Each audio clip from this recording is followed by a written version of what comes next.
हरिहर। आज आपसे गुरु कृपा पर चर्चा होगी। अक्सर आप कहते रहते हो कि गुरुजी, यह गुरु कृपा कैसे मिलती है। इसको थोड़ा गहराई से समझना होगा आपको। यह भी एक विधि है। पहली बात तो आप समझ लें कि गुरु कृपा का अर्थ है पूर्ण समर्पण। गुरु कृपा मिलती ही तब है जब तुम पूरी तरह से समर्पित हो जाते हो। और यह एक सुंदर विधि है। और अगर आप समर्पित नहीं हो सकते हो तो गुरु कृपा प्राप्त नहीं होगी। सीधा है। और असल में देखें तो गुरु कृपा दी नहीं जाती, गुरु कृपा ली जाती है। कोई गुरु उसे दे नहीं सकता, लेकिन आप उसे ले सकते हो। पूर्ण पुरुषों से, महापुरुषों से कृपा बहती है। कृपा उनका स्वभाव है, कृपा करना उनका स्वभाव है। जैसे कोई दीपक जलता है तो उससे प्रकाश फूटता है, वैसे ही यह पूर्ण पुरुष कृपा इनसे बहती रहती है। उन्हें प्रयत्न नहीं करना है। कृपा उनसे हमेशा बहती रहती है, अनायास बहती है। वह तो है ही। पाना आपका धर्म है। अगर पा सको तो पा लो। यह बात थोड़ी आपको समझ में कम आ रही होगी, लेकिन सच यही है। गुरु कृपा देता नहीं है, लेकिन शिष्य उसे पा लेता है। अब प्रश्न उठता है कि शिष्य कैसे हुआ जाए। तो फिर यह भी एक विधि है कि समर्पण कैसे किया जाए। थोड़ा समर्पण करना कठिन काम है। जैसे जब आप अपना क्रोध समर्पित नहीं कर सकते, दुख समर्पित नहीं कर सकते, तो फिर अपने अस्तित्व को समर्पित कैसे करोगे।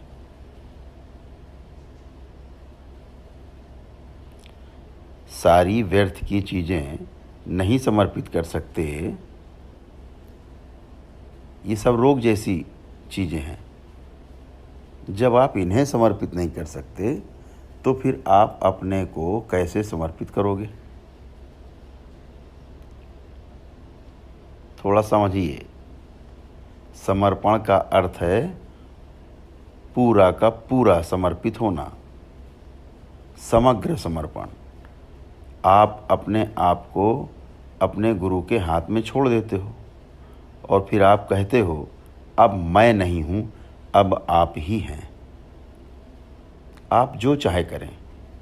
और यह कहकर जब आप प्रतीक्षा करते हो, जब आप फिर गुरु के पास यह पूछने नहीं जाते कि अब आगे आप क्या करेंगे, तब वाकई में आपने सच में समर्पण किया है। आप तो समाप्त हो गए। समर्पण का अर्थ कि आप तो पूरी तरह समाप्त हो गए। अब आपके पास पूछने को कुछ भी नहीं बचा।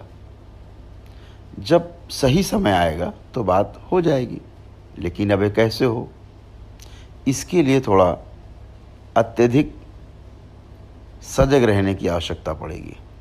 सामान्यतः कई बुद्धिमान लोग ऐसा सोचते हैं कि समर्पण बहुत आसान है।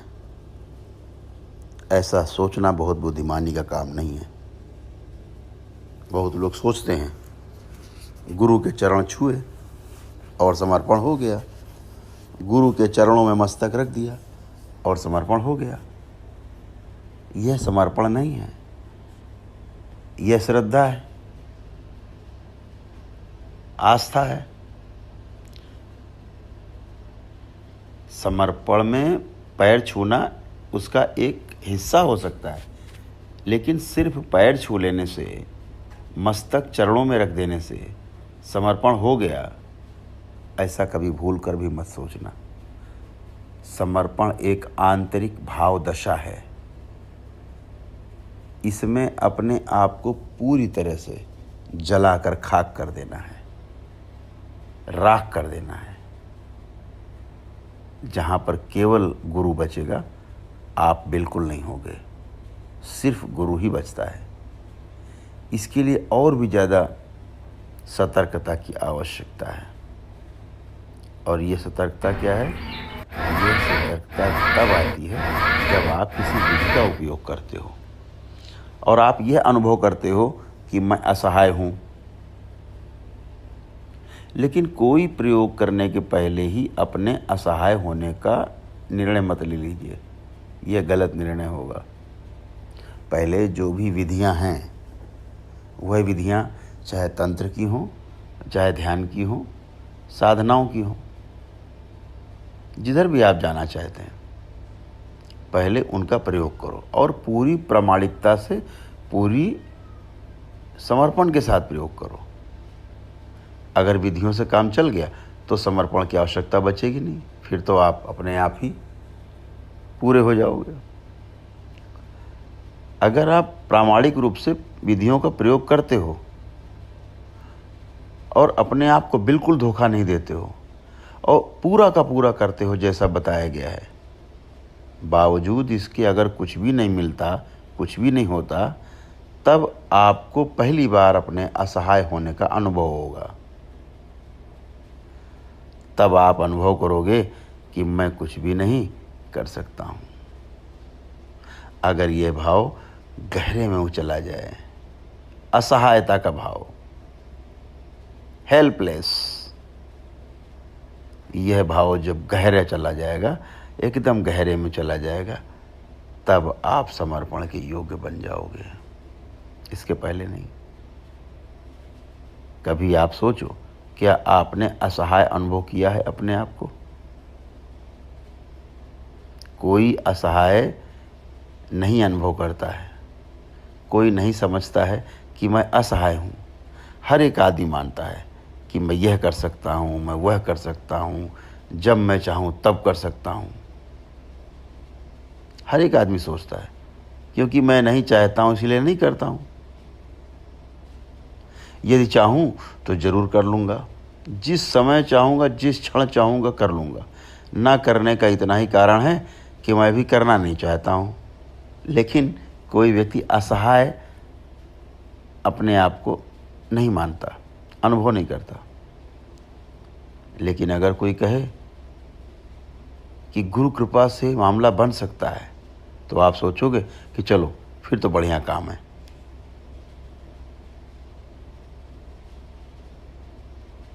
जब कृपा से मिलने का सवाल उठता है तो कहते हो कि अगर दूसरे की कृपा से मिलता हो तो मैं अभी लेने को तैयार हूँ, चलो। ये जो आप कहते हो ना कि जब चाहूँगा तब कर लूँगा, यह असहाय होना नहीं है, यह आलस्य है।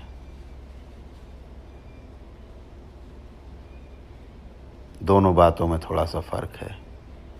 असहाय होना और आलसी होना, दोनों में बड़ा फर्क है। कृपा कभी आलस्य से नहीं मिलती, हमेशा असहाय अवस्था में ही मिलती है। और असहाय अवस्था आलस्य नहीं है। असहाय अवस्था केवल उन्हें ही प्राप्त होती है जो पहुंचने के लिए, गंतव्य पर पहुंचने के लिए सारे प्रयत्न कर चुके होते हैं, सारे प्रयास कर चुके होते हैं। उसके बाद भी जब कुछ नहीं मिलता, गंतव्य नहीं मिलता, हमारी मंजिल नहीं मिलती, तब आप पहली बार अपने को असहाय अनुभव करते हो। और तभी आप किसी के प्रति समर्पित हो सकते हो, तब आपका समर्पण एक पूर्ण विधि बन जाएगी। समर्पण अंतिम विधि है। हर जगह से हार जाओ, जब कुछ भी ना मिले तो फिर समर्पण अंतिम विधि है। लेकिन आजकल लोग क्या उसका सबसे पहले प्रयोग करते हैं, सीधे गुरु के पास पहुंच के और समर्पण मान के और उससे पा जाना चाहते हैं। असंभव है, यह अंतिम है। जब करने से कुछ नहीं होता है, जब असहाय अवस्था प्रकट होती है और जब सारी आशाएं मिट जाती हैं और हमारा सारा अहंकार, आपका सारा अहंकार धूल में मिल जाता है और यह जान जाते हो आप कि मुझ अकेले से कुछ नहीं होगा, तब आपके हाथ गुरु के चरणों की ओर बढ़ते हैं। यह बढ़ना किसी और तरीके का बढ़ना होगा। तब आप असहाय होकर, बेसहारा होकर गुरु को खोजते हो। तब आप पूरे प्राणों से, पूरे हृदय से, पूरा का पूरा, तीनों केंद्रों के साथ गुरु के चरणों में बैठ जाते हो, लेट जाते हो। तब आप कृपा पाने के पात्र बन जाते हो। जब आप पात्र बन जाते हो तो प्रसाद आपको उपलब्ध हो जाता है। असल में देखा जाए तो यह प्रसाद, यह गुरु कृपा का प्रसाद तो सदा सदा उपलब्ध रहता ही है। सभी युगों में उपलब्ध रहा है। सभी कालखंड में महापुरुष, पूर्ण पुरुष होते रहे हैं शरीरों में।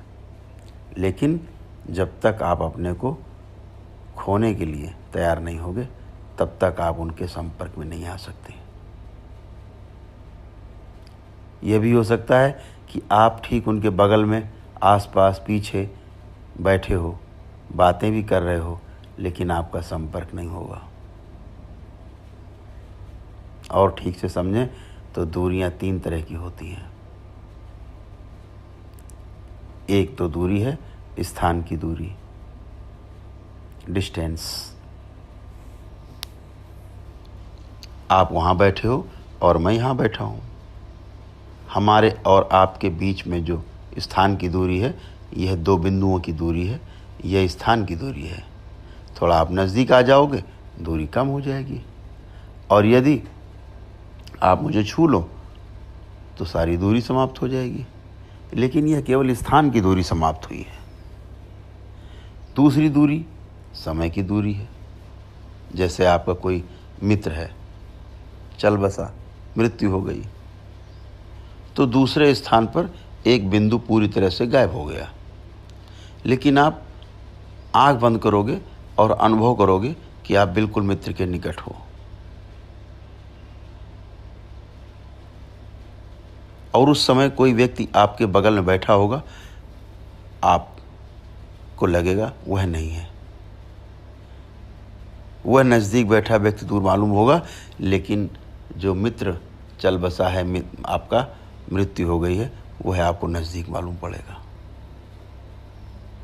तीसरी दूरी है प्रेम की दूरी है।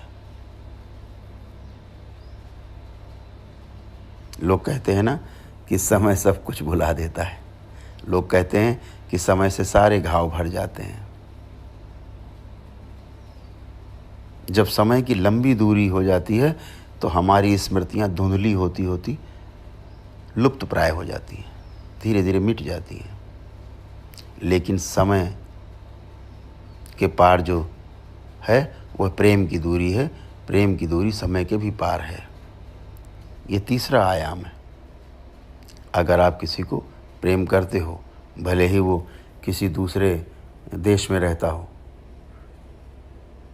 तो भी आप आंख बंद करोगे, प्रेम के उन क्षणों में आप उसके पास होगे, वह आपके पास ही होगा।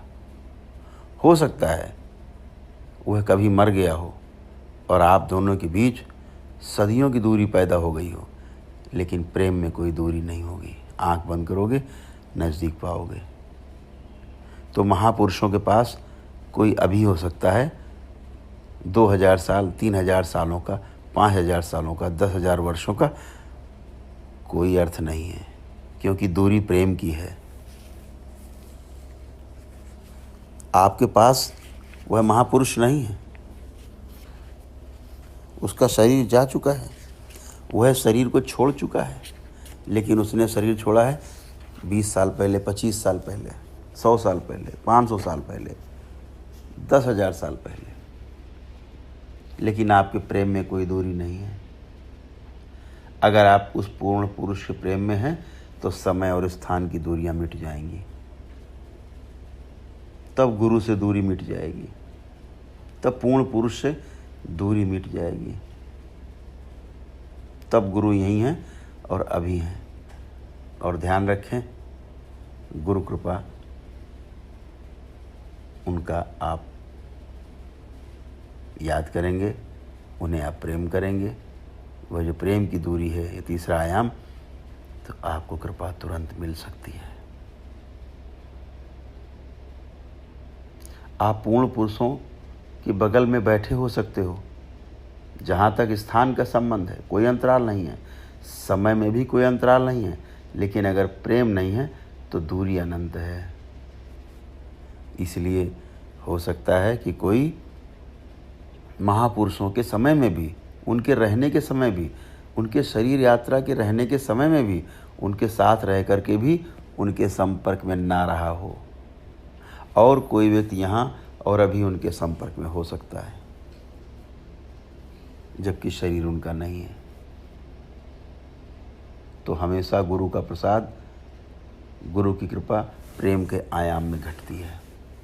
प्रेम में सब कुछ सदा शाश्वत रूप से मौजूद है।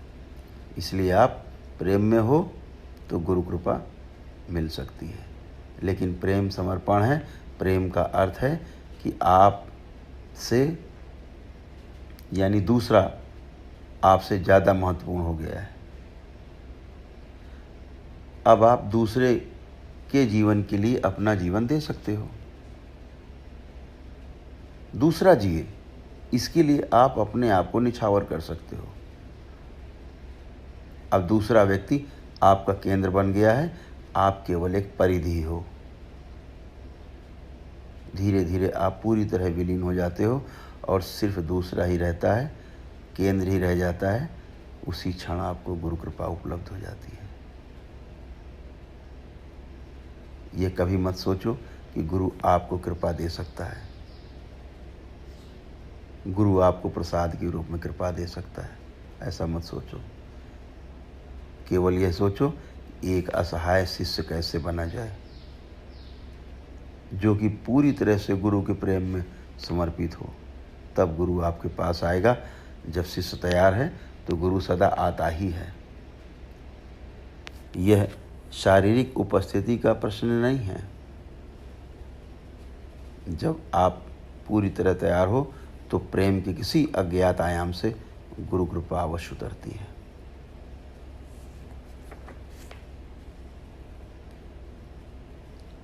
ऐसे अनेक विधियां हैं, लेकिन एक बात हमेशा ध्यान रखो कि आपके मन में विचार आ सकता है कि विधियों के जंगल में भटकने के बजाय गुरु कृपा पाना ज़्यादा बेहतर है। आप सोच सकते हो कि विधियां जटिल हैं और गुरु कृपा सरल है, लेकिन ऐसा सोचने से ही गुरु कृपा नहीं मिलती। पहले अपनी विधियों को प्रयोग में लाओ और ईमानदारी से प्रयोग करो, और यदि आप असफल हुए तो वही असफलता तुम्हारा समर्पण बन जाएगी। समर्पण एक विधि है। धन्यवाद। हरिहर।